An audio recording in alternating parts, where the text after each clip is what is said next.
En esta oportunidad vamos a tratar o vamos a hablar acerca de patologías en relación a los ganglios linfáticos, ¿no? O patologías linfoides, ¿no? Básicamente asociados a neoplasias malignas, ¿no? Eh, Generalmente los linfomas, si bien es cierto, son patologías de origen o de estirpe linfoide, ¿no? Estos linfomas, nosotros lo podemos encontrar de presentación tanto en ganglios linfáticos como a nivel extraganglionar, ¿no? Y en esta oportunidad nosotros vamos a ver tres patologías básicamente malignas,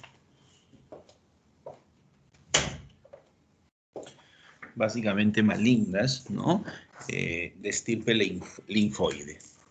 Antes de dar inicio, pues, a estas patologías, es bueno recordar, pues, ¿no? La estructura o las características histológicas que nosotros encontramos asociados a estos ganglios linfáticos, que son las estructuras importantísimas donde muchas de estas patologías o de estas neoplasias malignas tienen origen, ¿no? Recordemos que el ganglio linfático, pues, son estructuras que nosotros las encontramos normalmente distribuidos en diferentes partes del cuerpo, como por ejemplo en localización a nivel cervical, la podemos encontrar a nivel torácico, a nivel abdominal, ¿no? A nivel mesentérico, a nivel de la ingle, podemos encontrar nosotros normalmente los ganglios, que normalmente estos no deben ser palpados, ¿no? A una evaluación en pacientes normales sin afectación de estas estructuras, ¿no? O sea, sin afección. Normalmente no debemos palparlos, pero cuando el paciente se encuentra asociada a alguna patología que pueda originar que nosotros observemos o palpemos estructuras nodulares donde estos ganglios definitivamente van a incrementar su tamaño, a modificar su consistencia y ya se hagan perceptibles a la palpación, básicamente a la evaluación, pues definitivamente nosotros vamos a estar eh, frente a alguna patología, ¿no? Es importantísimo determinar que la presencia frente a la evaluación, ¿no? O al examen de estos ganglios linfáticos están asociados a alguna patología. Y si bien es cierto, el día de hoy nosotros nos vamos a enfocar a lo que son las patologías malignas o las neoplasias malignas de estirpe linfoide, ¿no? Donde lo podemos encontrar gran número de presentación de estas patologías localizadas a nivel de los ganglios linfáticos, recordemos que las patologías de tipo infecciosa también pueden modificar un ganglio linfático. ¿Qué significa? Que pueden incrementar su tamaño, ¿no? Es uno de los ejemplos clásicos y característicos que en una patología o de un proceso infeccioso de las vías respiratorias, nosotros examinamos y palpamos los ganglios cervicales, ¿no? En busca de aumento de tamaños de estos. Podemos evaluar en otros tipos de patología ganglios axilares, ¿no? Podemos evaluar inguinales en busca de este incremento de tamaño de estos ganglios linfáticos. Si bien es cierto, estos procesos infecciosos me van a condicionar que este ganglio linfático incremente su tamaño, también pueden incrementarse de tamaños estos cuando manifiestan neoplasias malignas, ¿no? Como las que vamos a ver el día de hoy, ¿no? Por ejemplo, un linfoma primario en ganglio linfático puede ocasionarme, pues, definitivamente un aumento del tamaño de estos, ¿no? Ahora, cuando la neoplasia maligna es decir, de origen primario, me puede aumentar el tamaño, pero también podrían originar un incremento de tamaño de estos ganglios linfáticos, metástasis de neoplasias malignas, ¿no? Adyacentes a estos ganglios linfáticos. Entonces nosotros nos encontramos en un panorama que tenemos un ganglio linfático, ¿no? Un ganglio linfático en el cual nosotros podemos encontrar un aumento de tamaño. Y tenemos que entrar a hacer la diferenciación. Lógico que las características clínicas de cada una de ellas va a ser totalmente distinta, ¿no? Pero en esta oportunidad nosotros nos vamos a enfocar a hacer una diferencia entre cada una de ellas desde un punto de vista anátomo-patológico, ¿no? Porque definitivamente si yo estoy frente a un proceso infeccioso de las vías respiratorias altas, presento fiebre, secreción, tos, ¿no? Voy a asociarla más pues a mi clínica, que es un proceso infeccioso de las vías respiratorias. Pero en esta oportunidad nos vamos a enfocar básicamente en la anatomía patológica, ¿no?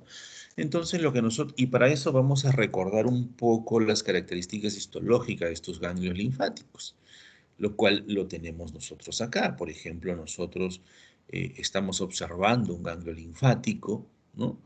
Que lo vemos acá y que vamos a observar que este ganglio linfático pues tiene una característica más o menos arriñonada, o podemos decir que está revestida en su parte más externa por una membrana de tejido conectivo, ¿no? Que la envuelve a toda ella. Tenemos el espacio subcapsular inmediatamente por debajo y tenemos una corteza y una médula, ¿no? Y las características histológicas de cada una de ellas, pues que estas estructuras nodulares o los nódulos o folículos linfoides, nosotros lo vamos a encontrar básicamente localizados hacia la corteza, ¿no? Y en la médula más bien vamos a encontrar distribuciones trabeculares con espacios sinusoidales a ese nivel, ¿no? Entonces, esta característica de distribución histológica nos va a permitir a nosotros hacer la diferencia entre cada una de las características o cada una de las diferentes tipos de patología para orientarlos histológicamente si estamos frente a un proceso infeccioso, estamos frente a una patología propia del ganglio linfático o si estamos nosotros frente a una neoplasia maligna del ganglio linfático, ¿no? Nosotros cuando estamos frente a un proceso infeccioso, definitivamente los ganglios linfáticos van a incrementar su tamaño, pero hay una característica que me va a permitir asociar a esa patología. Recuerden que los procesos infecciosos lo que van a hacer, van a estimular, ¿no? Van a estimular la producción de los elementos celulares que forman parte de los centros germinales de los folículos linfoides. Entonces estos centros germinales van a incrementar su tamaño y esa es una de las características importantísimas por el cual se va a condicionar en general el aumento del tamaño del ganglio linfático. Pero las características estructurales de este ganglio, histológicamente hablando, se van a conservar. ¿Qué significa? Que yo veo un ganglio linfático con las mismas características histológicas de un ganglio normal, pero con aumento del tamaño de los centros germinales que me va a determinar pues que este ganglio linfático yo lo palpe o lo vea mucho más grande, ¿no? A diferencia cuando nosotros pasamos a las patologías malignas. Si bien es cierto, en las patologías malignas yo puedo tener mi ganglio linfático y vamos a ver cuándo se produce ruptura de la cápsula, ruptura de la membrana y cuándo no. Pero en el caso de que no condicione esa característica, yo tengo pues un ganglio linfático. Cuando estoy frente a una neoplasia maligna linfoide primaria, esta característica de la distribución tanto de la zona cortical como de la zona medular se pierde. Yo no voy a ver esta característica y voy a ver una sábana, una distribución de linfocitos de tipo homogéneo en una vista panorámica, que significa en 4 a 5X. Entonces, cuando yo veo la pérdida de las características estructurales de ese ganglio linfático, ya no veo nódulos o folículos linfoides, no puedo diferenciar la zona cortical de la zona medular, me puedo atrever a decir que algo está pasando y que esas características están en relación a una patología, ¿no? de estirpe linfoide, que me está condicionando una alteración estructural de ellos, ¿no? de esta distribución histológica normal. Entonces, el siguiente paso es que yo pase a mayor aumento para ver las características citológicas de estos elementos celulares de estirpe linfoide, ¿no? Y que definitivamente, pues las características citológicas en una neoplasia maligna me van a condicionar cambios, ¿no? Entonces, la asociación de las alteraciones estructurales en mi ganglio linfáticos asociados a cambios citológicos o de las características celulares de estos elementos linfoides me van a llevar a hacer pensar pues que estoy frente a una neoplasia maligna, ¿no?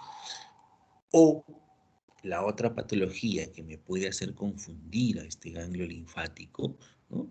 Es que yo esté frente, pues, a un ganglio linfático, ¿no?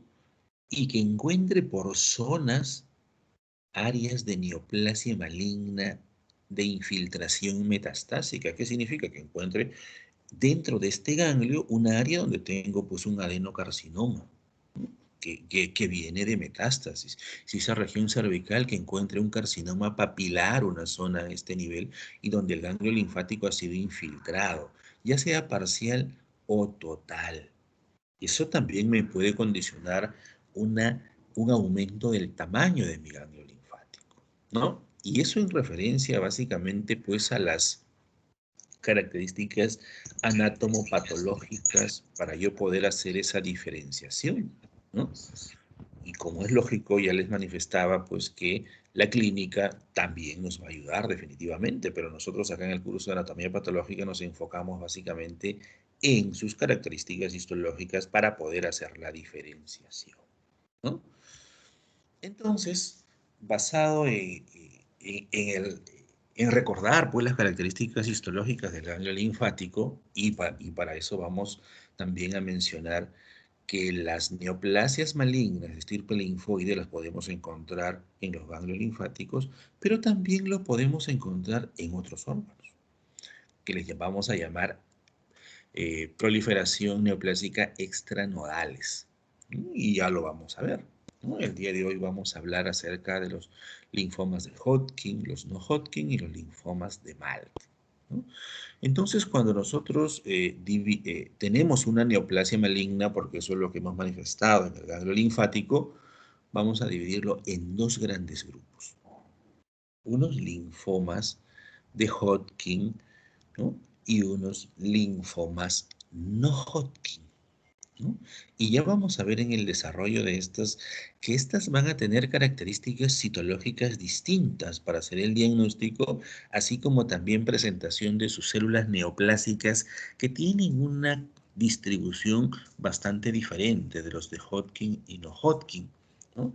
Y que también van a tener un comportamiento bastante distinto en frente a sus características histológicas, ¿no? Como por ejemplo nosotros podemos mencionar dentro de las generalidades que el linfoma de Hodgkin va a presentarse básicamente dentro del ganglio linfático y que es muy difícil que pueda romper pues esa cápsula o ese revestimiento de tejido conectivo que hemos mencionado.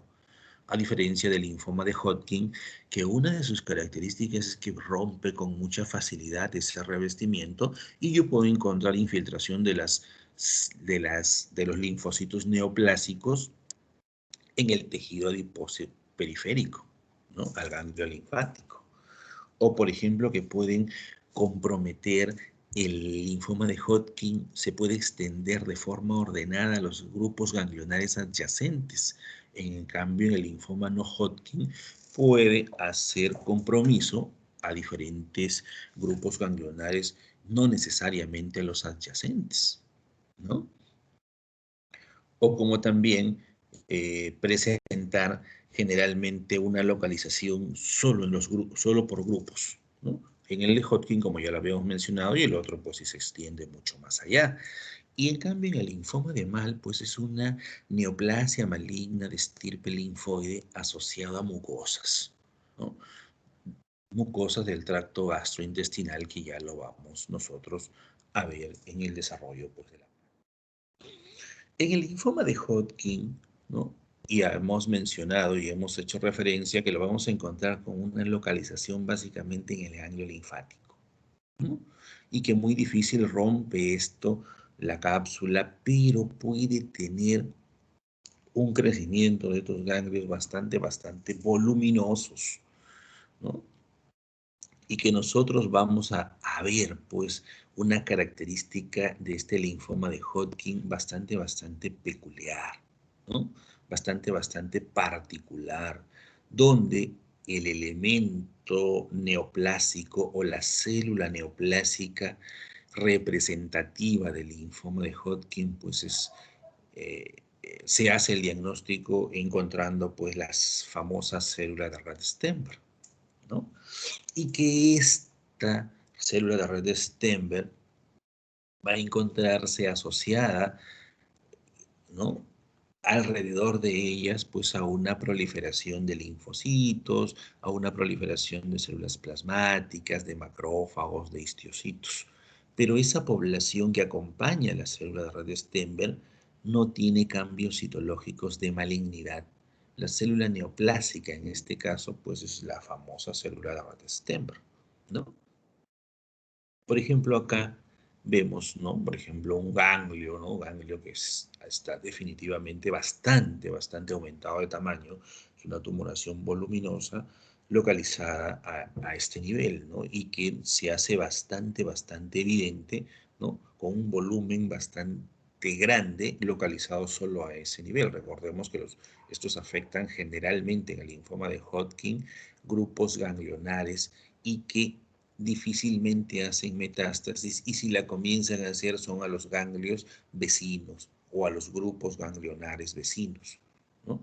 No es como el linfoma de Hodgkin, que puede hacer una metástasis mucho más allá de los grupos ganglionares vecinos y que podría incluso manifestarse como metástasis a distancia en el linfoma no Hodgkin. Aquí no. Esta, por ejemplo, es la presentación pues, de un ganglio linfático donde nosotros estamos observando en un panorámico, o sea, este será pues a 4X más o menos, esta estructura de este ganglio, ¿no?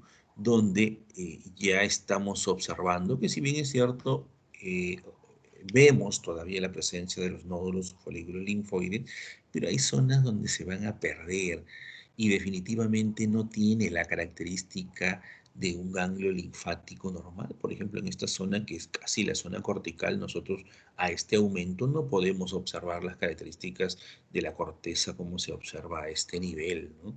Y a este aumento me llama la atención la celularidad. El tamaño ha incrementado ese ganglio, ¿no? A pesar de estar en un panorámico, yo veo un ganglio bastante grande, y eso ya llama la atención desde un panorámico. Recordemos que nosotros, cuando estamos frente a patologías que me puedan hacer pensar que estoy frente a una neoplasia maligna, es que yo tengo dos características importantísimas que en un panorámico me pueden hacer sospechar o inclinar mucho que yo estoy frente a una neoplasia maligna. Y son características propias de estas neoplasias. Por ejemplo, la alteración es de la estructura de mi ganglio. Entonces yo veo esto y me llama la atención, ya que tengo una zona acá eh, de hipercelularidad, ¿no? Donde por áreas yo veo pérdida de las características de la corteza, donde veo un ganglio bastante aumentado de tamaño, ¿no? Un ganglio normal no debería tener eso.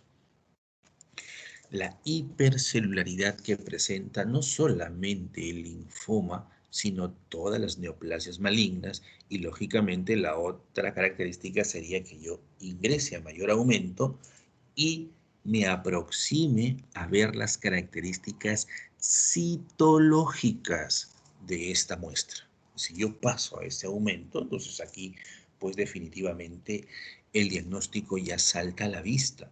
¿Qué llama la atención en este tipo de muestras? Llama la atención que voy a encontrar grupos de células grandes, como esta que está acá, grupo de células grandes, voluminosas, bilobuladas o binucleadas, como refieren algunas literaturas, ¿no? A este nivel de acá, ¿no? Que están distribuidas eh, y que las encontramos en número bastante considerable, ¿no? Y si nosotros nos enfocamos, por ejemplo, a este nivel, pues definitivamente, pues ese tiene la característica de la presentación de la famosa célula de Rett-Steinberg. la célula de red de Stenberg que proviene, ¿no?, de cambios que se producen en las células que se encuentran en los centros germinales, proviene de un linfocito de tipo B que sufre cambios muchas veces asociados a la infección del virus de Epstein-Barr y que va modificándose y va manifestándose posteriormente como la famosa célula de red de Stenberg. Pero a pesar de que sus antecedentes viene de una célula de tipo B, los marcadores de inmunohistoquímica o las manifestaciones que tiene esta célula para identificarla, por ejemplo, pierden las características fenotípicas a los marcadores de inmunohistoquímica de las células B. Por ejemplo, eso, si yo le hago un marcador, no me marcaría el CD20, sería un CD20 negativo. Entonces pierde esa característica, ese nexo asociado a la célula B de tipo original, con la diferencia que en los linfomas de Hodgkin no clásico, como el de predominio linfocitario, sí va a conservar esa característica. Pero en los linfomas de Hodgkin de tipo clásico se pierde esa expresión inmunofenotípica de esta célula de red Stenberg, ¿no? Entonces aquí está. El diagnóstico es sencillo. Ubicamos esta célula de red Stenberg, acá está, esta célula de red Stenberg, y el diagnóstico está hecho. La célula de red Stenberg es la célula neoplásica en el linfoma de Hodgkin. Lógicamente que esta célula de red Stenberg va a producir citocinas que van a condicionar la proliferación de sus elementos celulares acompañantes. ¿Cuáles son? Son estos que están acá. Miren, ve. Nosotros habíamos hecho mención que esta célula neoplásica iba a ir acompañada de una población no neoplásica, ¿no?, que está compuesta por linfocitos, por células plasmáticas, por histocitos y un componente importantísimo, por eosinófilos, ¿no? Aquí observamos, por ejemplo, aquí, a este nivel, acá, o aquí, o acá, vemos eosinófilos, a pesar de que no estar a un aumento muy grande, ¿no? Y a pesar de eso, por ejemplo, vemos acá características de una población no neoplásica donde se hacen evidentes estos eosinófilos. Normalmente, si yo observo a 40X o a 20X esta imagen, a nadie se le podrá imaginar o pasar por la mente que estamos frente, pues, a un ganglio normal, ¿no? Definitivamente, pues no. Y el identificar la presencia de la célula de red Stenberg, en la cual pues esta puede medir hasta 45 micras, ¿no? Si nosotros lo relacionamos, o 45 micras o más, si lo relacionamos con los linfocitos que tienen un promedio de 9 micras aproximadamente, pues son gigantescas en relación a ella. Tienen un citoplasma claro, son binucleados o bilobulados, tienen sus nucleolos como los observamos acá, pero estos nucleolos tienen una característica bastante particular, que tienen una coloración eosinófila, ¿no? O sea, medias rojitas, ¿no? Aquí. Y que estos nucleolos son tan grandes que aproximadamente tienen el tamaño de un linfocito normal. Y sí, pues si nosotros lo miramos y lo observamos, por ejemplo, este nucleolo, yo podría atreverme a decir que sí, más o menos tiene el tamaño de este linfocito que está alrededor de, ¿no?, como población acompañante de esta neoplasia maligna.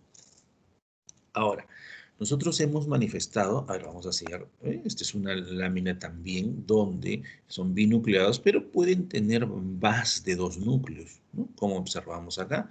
Y ahí vamos a recordar que la célula de red Stenberg tiene variantes de presentación, ¿no?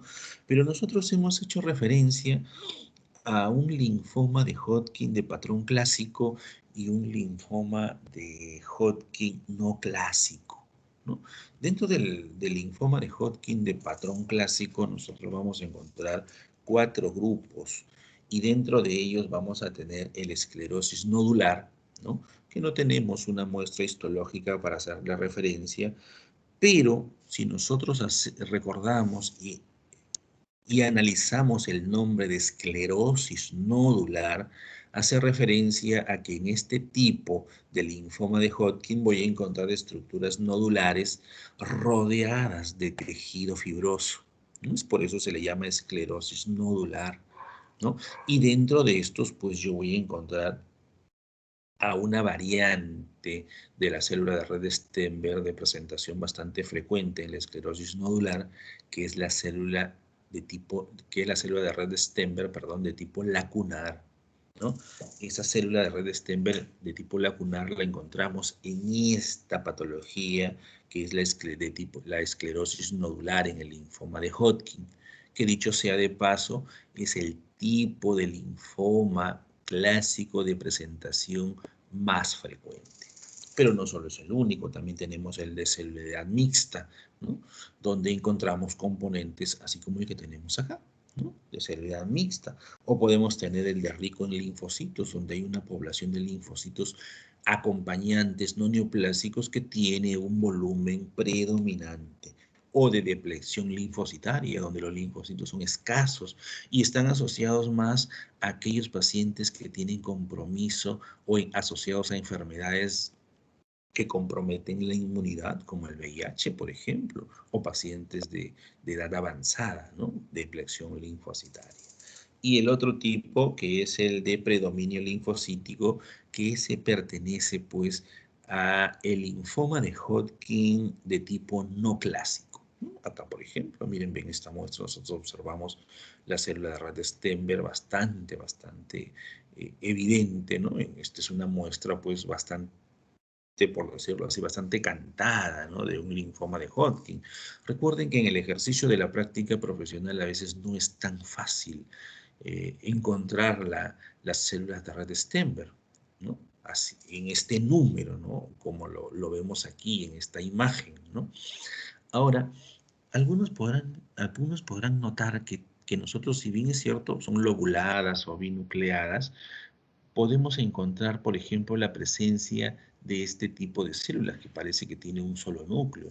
Y sí, podemos nosotros encontrar un elemento celular mononuclear con las características de ese único núcleo con su macronucleolo muy característico, muy parecido pues al de la célula de red de Stenberg, y cuando esta célula grande es mononuclear se le llama la célula de Hodgkin, que es otro de los elementos celulares que acompaña a este tipo de neoplasia maligna, ¿no? Entonces, cuando nosotros estamos frente a este tipo de patología, las características histológicas son contundentes, ¿no? ¿A quién podría dudar que esta es una célula de red de Stenberg, ¿no? Contundentes, pero en algunas variantes de presentación, como la de tipo lacunar, o como, por ejemplo, en el linfoma difuso de células B grandes, podríamos nosotros encontrar células parecidas a estas. Entonces, ahí los marcadores de inmunohistoquímica pues, pueden ser de gran utilidad para demostrar que estamos frente pues, a una célula de red de Stenberg y que no estamos frente, por ejemplo, a una célula binucleada, ¿no? De un linfoma difuso de células B grandes. Y ahí, pues, nosotros tenemos que hacer referencia y hemos dicho y hemos manifestado que se pierde la característica, ¿no? Típica, o sea, ya no va a marcar un CD20 porque las células B son positivas a CD20, pero esta célula de red de Stenberg va a ser positiva a CD15 y CD30, ¿no? Lo cual me corroboraría que estoy frente a una célula de red de Stenberg, ¿no? Eso es referencia pues al linfoma de Hodgkin, pero de ahí tenemos dentro de las neoplasias malignas de estirpe linfoide un grupo mucho más grande dentro de las neoplasias de estirpe de las neoplasias malignas de estirpe linfoide, que son los linfomas no Hodgkin. Y estos linfomas de no Hodgkin, si bien es cierto, aquí hacemos referencia que lo vamos a ver en el ganglio linfático, pero estos nosotros podríamos encontrarlos por fuera del ganglio linfático. Y ya hemos hecho referencia que esta neoplasia maligna puede romper con mucha facilidad la cápsula que envuelve el ganglio linfático y comprometer pues el tejido adiposo periférico. O puede hacer metástasis, ya habíamos mencionado, a ganglios, pero no a los vecinos. A distancia podría ser esto, ¿no? Y podemos encontrar presentación también de neoplasias malignas tripolinfoide extranodales y asociadas a mucosas, que es la patología que vamos a ver, que la siguiente que vamos a ver. Si bien es cierto, la célula neoplásica en el linfoma de Hodgkin es la célula de red de Stenberg, aquí nosotros vamos a encontrar en este grupo que es mucho más grande y muy intenso, ¿no? Vamos a encontrar pues como células neoplásicas tanto a los linfocitos de estirpe B como de estirpe T. Y dentro de cada uno de ellos, de los de estirpe B, mucho mayor que los de estirpe T, una lista innumerable según la clasificación de la Organización Mundial de Salud de diferentes tipos de neoplasias malignas de tipo no Hodgkin, ¿no? Que muchas veces dentro de sus características histológicas o sus características de presentación en los preparados histopatológicos, pues definitivamente es importantísimo aquí pues utilizar los paneles de reacciones de inmunistoquímica muchas veces para tratar de encajar en estos tipos de diagnóstico, ¿no? Porque recordemos nosotros que son dos tipos de neoplasias de estirpe T y de estirpe B, donde estos elementos celulares o de estirpe linfoides pues van a evidenciar cambios citológicos característicos de todas las neoplasias malignas, como son hipercelularidad. Por ejemplo, si yo estoy frente a un ganglio linfático, aquí definitivamente yo puedo decir que se ha perdido la característica estructural del ganglio. Puedo decir que hay una hipercelularidad, no logro diferenciar corteza de médula, hay una hipercelularidad, y cuando pase a mayor aumento para ver las características citológicas, pues se van a producir cambios, ¿no? Cambios los cuales son evidentes a través de mutaciones o translocaciones que pueden acontecer o que acontecen en estos elementos de estirpe linfoide. Ya pasando a mayor aumento, miren, inmediatamente al ver esta muestra, lo primero que llama la atención es que hay hipercelularidad, ¿no? Y que esta característica no encajaría dentro de las características citológicas o histológicas de la corteza o de la médula. Entonces algo ha pasado acá, hay una hipercelularidad. A este aumento ya me llama la atención si yo me observo estos linfocitos y los comparo con estos que están al lado nomás, ¿no? Hay algunos que son mucho más grandes, ¿no? Y estoy a un menor aumento, ¿no? Recordemos que dentro de las características citológicas, pues el pleomorfismo celular, el pleomorfismo nuclear, la hipercelularidad son características citológicas que suman para enfocarnos o para hacernos pensar o hacer el diagnóstico, pues, de neoplasias malignas, ¿no? Y una hipercelularidad que ya llama la atención y que a este aumento podría decir yo que tengo estructuras, ¿no? Celulares pequeñitas y otras más grandes. Y aquí pues ya se hace más evidente, ¿no? A mayor aumento, ¿no? Entonces, yo me enfoco y podría decir acá este es un linfocito, ¿no? Ahí debajo del punto, ahí está, este es un linfocito normal, ¿no? Normal, un linfocito normal. Y miren el linfocito que está a su lado, ¿no? Si yo comparo este linfocito con el que tengo al lado, ¿no? La diferencia pues es bastante evidente, ¿no? Es mucho más grande, ¿no? Este que está acá yo diría que mide de 3 a 4 veces su tamaño, ¿no? Lo cual no es normal en una distribución histológica de un ganglio linfático. O si lo comparo con este otro, miren, este núcleo, ¿no? Lo comparo con el linfocito que está acá, ¿no? La diferencia es gigante, ¿no? Se nota, es bastante evidente el aumento del tamaño.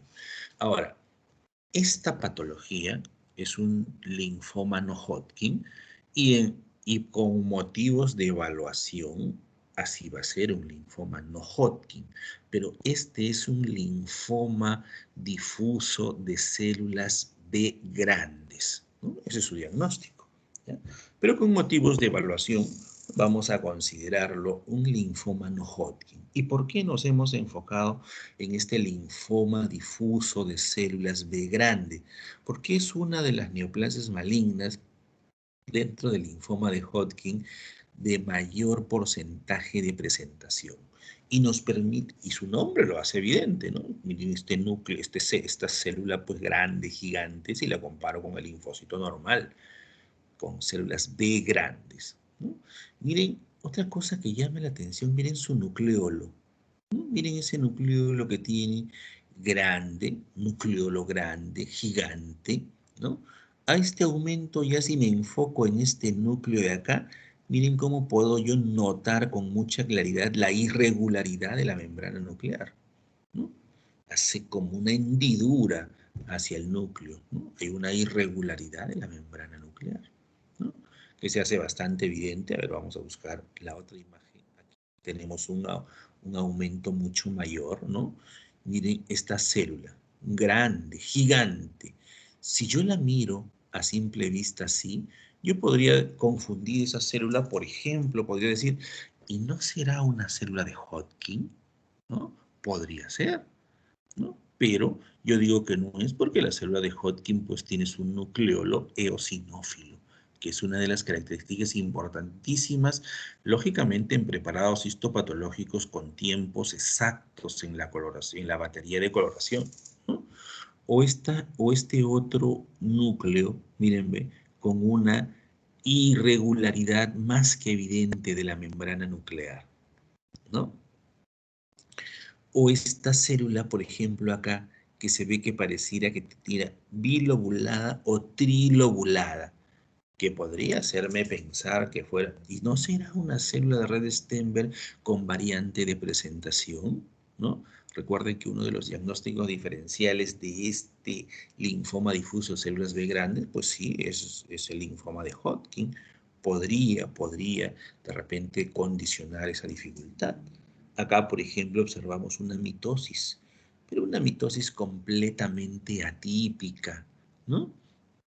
Otra de las características a tener en cuenta en el linfoma de Hodgkin, perdón, en el linfoma difuso de células B grandes, es que la cromatina del núcleo, a ver, vamos a ver acá, la cromatina del núcleo aquí en este núcleo, la cromatina se desplaza, así como en este que está acá, a la membrana nuclear y deja como un núcleo vesiculoso, como un núcleo claro, porque la cromatina se desplaza hacia los, hacia el lado donde está la membrana nuclear y deja ese núcleo como transparente, como claro, ¿no? Así como estos que están acá, este núcleo que está acá, o este núcleo que está acá. O pueden presentar más de un nucleolo estos linfocitos, ¿no? A ver, vamos a ver si encontramos por aquí uno de ellos. Aquí, por ejemplo, uno, dos o tres nucleolos, donde los nucleolos cuando son más de uno generalmente se desplazan a los bordes laterales, ¿no? Como que se pegan hacia la membrana nuclear. Y cuando son únicos, generalmente están localizados de forma central, ¿no? Así como estos que están acá. Y otra de las características importantísimas, aparte de las ya mencionadas del linfoma, del linfoma no Hodgkin, es que estas patologías o estas neoplasias malignas tienen un índice proliferativo muy grande, ¿no? Así como, ¿qué significa eso? Que se están multiplicando a una velocidad bastante grande. Acá, por ejemplo, observamos una mitosis, ¿no? Pero la gran mayoría de estas células están multiplicando. ¿Y cómo yo lo mido? Si yo le hago un KI67, que me mide índice proliferativo, en los linfomas no Hodgkin en general, con mucha facilidad yo encuentro índices proliferativos por encima del 60-70% e incluso al 90%. ¿Qué significa? que el 90% de los elementos celulares en este tipo de patologías se están multiplicando. Y recuerden que la multiplicación, la división celular, es lo que le da a estas neoplasias malignas esa característica de agresividad, a esa característica de infiltración a estructuras vecinas y esa característica de hacer metástasis, porque pueden infiltrar vasos sanguíneos o a través también de los vasos linfáticos, ¿no? Son características bastante importantísimas para ayudar también a hacer el diagnóstico, ¿no? Esto que está acá, definitivamente, cuando nosotros observamos este tipo de muestra, esto hace evidente que, pues definitivamente, esto no es una coloración de hematoxilina y eosina, ¿no? Aquí estamos utilizando un marcador de inmunohistoquímica y aquí se ha utilizado el CD20. ¿Qué me permite eso? Me permite identificar que las células neoplásicas, que son casi todas, si nosotros observamos acá, son de estirpe B, ¿no? Miren, el CD20 me identifica eso. Entonces yo digo, CD20 positivos son de estirpe B, CD3 positivos son de estirpe T. Esta neoplasia, si yo tuviera solo ese marcador de inmunistoquímica, diría, este es un linfoma no Hodgkin de estirpe B, ¿no? Pero ¿por qué digo de células grandes? Porque son gigantes, pues mis células, mírenme, grandes. ¿Por qué digo difuso? Porque no hay formación de nódulos o folículos linfoides. Tiene una distribución difusa mi neoplasia maligna, ¿no? Entonces ya se va haciendo el diagnóstico. Ahora que aquí hay mutaciones y translocaciones como alteraciones tanto de la BCL6 como de la BCL2, ¿no? Que van a condicionar características antiapoptóticas o características de proliferación celular de las células de estirpe B que van a condicionar que no se formen nódulos y folículos linfoides y que se haga una distribución difusa de esta patología o de esta neoplasia maligna.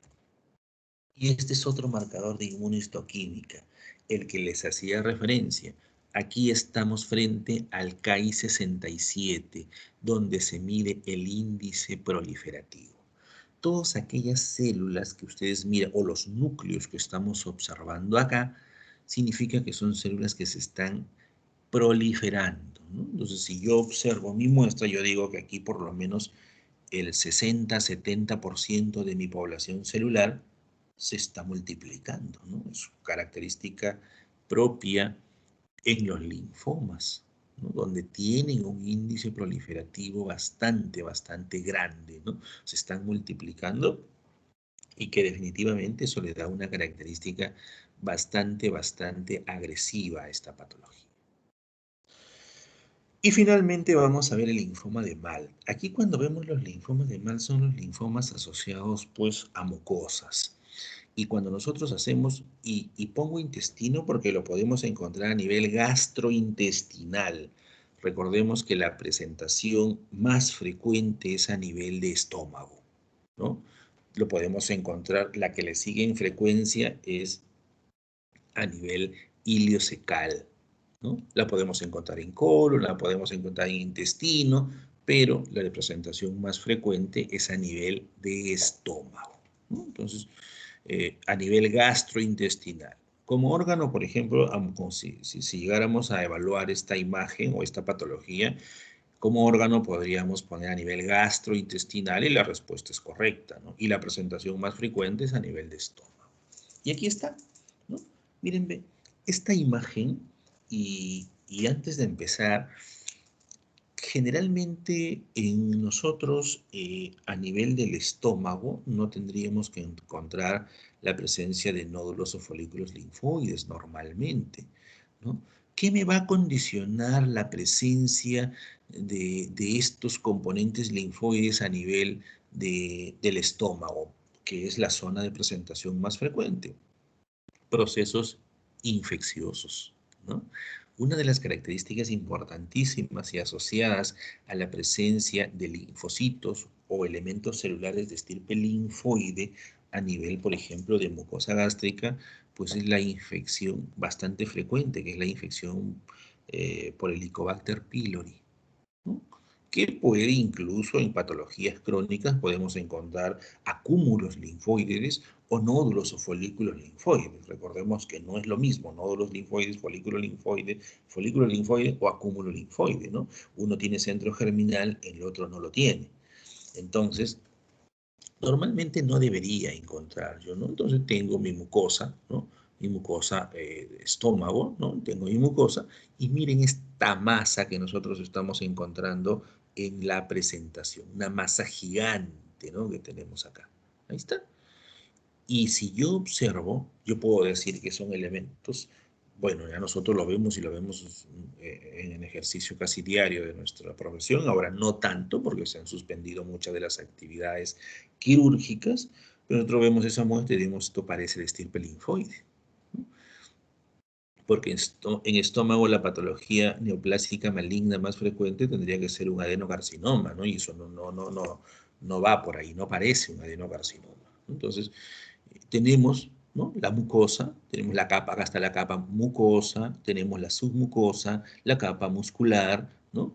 Y aquí viene la pared y se hace una masa gigante, ¿no?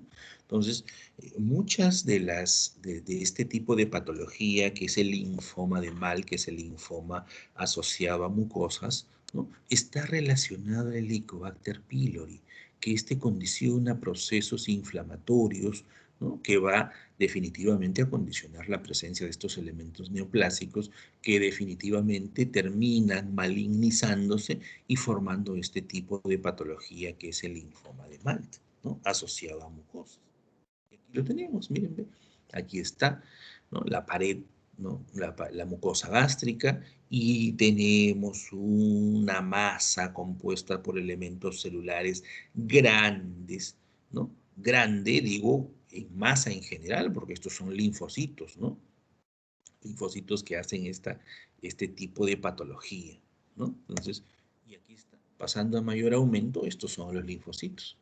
Miren, aquí están. Primer criterio, hipercelularidad, ¿no? Segundo criterio, ¿no? Tengo hipercromasia, macronucleolos. Miren cómo también tiene el nucleolo grande y la cromatina se aclara. En la gran mayoría de los linfomas, cuando nosotros observamos el núcleo, generalmente una de las características es que esa cromatina se va, así como lo habíamos visto en el linfoma difuso de células B grandes, se desplaza la cromatina hacia la membrana nuclear, ¿no? Miren este núcleo grande, gigante, ¿no?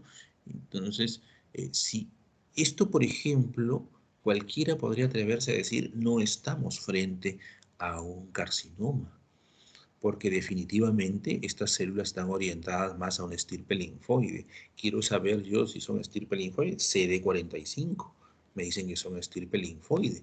O le hago una panqueratina y la panqueratina tiene que ser negativa porque las panqueratinas solo me van a marcar en las neoplasias de estirpe epitelial, ¿no? Entonces, todo eso me enfoca, ¿no? Todas las características citológicas de malignidad, mitosis, nucleolo, marginación de la cromatina, hipercelularidad, macronucleolos, le hago un KI67 y el KI67 va a ser gigante, ¿no? Incrementado. También vamos a encontrar con mucha facilidad por encima del 50-60% de índice proliferativo en este tipo de patologías.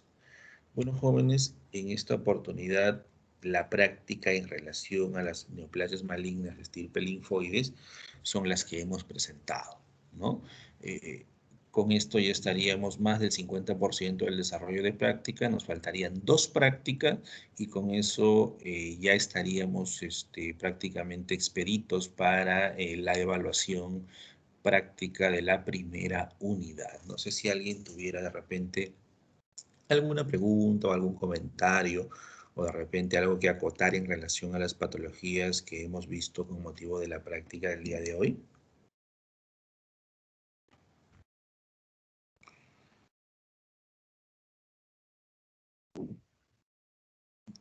De no haber ningún comentario, pues definitivamente. la práctica ya la hemos culminado, ¿no? Doctor, Sí. A ver, sí, te sí, escuchamos. doctor, bueno, le he enviado un listado de láminas a su WhatsApp para que se Ya. pueda guiar y con eso pueda hacer las diapositivas, ya que en esta práctica no está el linfoma de Mark en cuanto a la guía que nos han brindado. Sí, no estaba el linfoma de Mal, solo aparecía como linfoma de Hodgkin y no Hodgkin, pero en algunas de las guías las encontramos y la puse, pues, ¿no? Pero Mm, no figuraba. En la guía de práctica que tenemos no aparece el linfoma de Mal. ¿Ya? Sí, doctor, bueno, la delegada me dijo de que, bueno, también es a su criterio si nos quiere brindar una lámina más o si quiere Ujú. sacar o si quiere regir al listado que le he dado. Claro, claro, en ese sentido no hay inconveniente. Sí, no, tienen razón. Ese linfoma de Mal no estaba en la guía, pero sí aparecía en alguna de las listas y dije, la presentamos, pues, ¿no? Que tampoco está de más, ¿no? Sí, Sí, doctor. sí, no hay problema con eso. Está bien, doctor. Ya, muy bien, jóvenes. Entonces, nos quedaríamos pendiente la práctica de patología respiratoria, que es la siguiente, ¿ya? Y también la práctica en relación a patologías urológicas, ¿no? Si no me equivoco. Y con esas dos prácticas ya culminaríamos las prácticas en relación a esta primera unidad, ¿no? ¿Cierto, González? Sí, doctor. Así Doctor, es. también ya se subió el primer seminario. Lo puede observar, hay una carpeta que dice seminarios en el grupo para que Sí, pueda sí, descargarlo y pueda. la he observado ya, la he observado, ¿sí? La estaba mirando antes de empezar la clase, mientras los esperabas, que ahí están, ¿no? Y está perfecto. Ahí nomás los siguientes seminarios lo podrían ir agregando en la carpeta de seminarios, ¿no? Y está muy bien porque está con los nombres de los integrantes de cada grupo, ¿ya?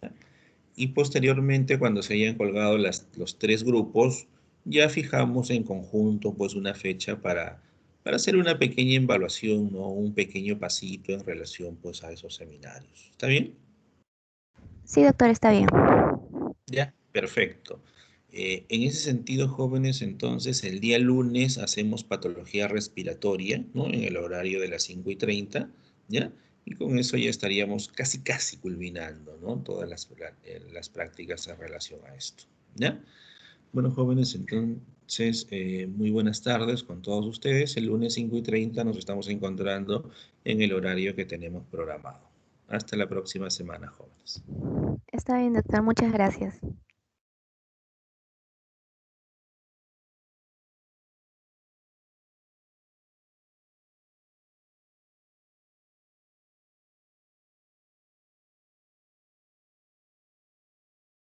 Chicos, pueden ir saliendo de la reunión.